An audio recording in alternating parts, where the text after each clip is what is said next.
انسان کو خلق کیا ہے اور اسے کمال تک پہنچنے کے لیے خدا نے خود اس کا انتظام کیا، اور اس انتظام کے لیے اس نے اپنا نظام جو ہے وہ بھیجا، اور اس نظام کو چلانے کے لیے اس نے اپنے منتخب شدہ بندوں کو ہمارے درمیان میں حاکم بنایا۔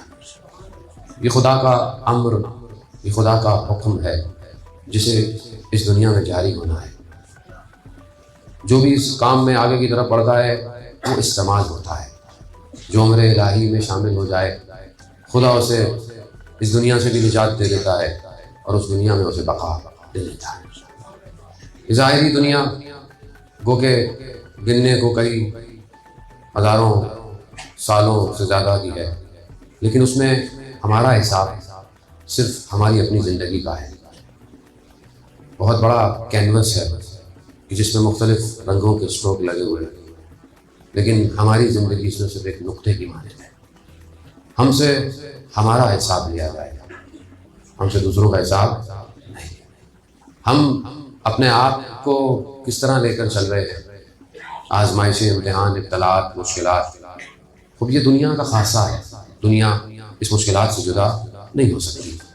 کوئی یہ کہے کہ میں دنیا میں رہوں اور مجھے کوئی مشکل نہ آئے، خب یہ ممکن نہیں ہے۔ جو ہمیں ظاہراً ایسے لوگ لگتے ہیں کہ خدا جن پر کوئی مشکلات نہیں ڈالتا، یہ وہ لوگ ہیں جسے خدا نے ان کے حال پہ چھوڑ دیا ہے، اور جنہیں خدا حال پر نہیں چھوڑتا انہیں گرفتار رکھتا ہے، انہیں مشکلوں میں پھنسا کے رکھتا ہے۔ لوگ بعض اوقات کہتے ہیں کہ ہم ایک مشکل سے نکلتے ہیں دوسری میں چلے جاتے ہیں۔ بعض اوقات یا زیادہ تر یہ مشکلات ہماری اپنی ہوتی ہیں، یہ خدا کی طرف سے نہیں ہوتی، ہمارے ہی کہیں نہ کہیں کچھ نہ کچھ پھنسا ہوا ہوتا ہے، اور ہم اسے سلجھانے کے بجائے مزید اپنی زندگی میں الجھتے رہتے ہیں، جبکہ خدا ان آزمائشوں میں ڈالتا اس لیے ہے کہ خدا ہمیں کامیابی کی طرف لے کر جائے۔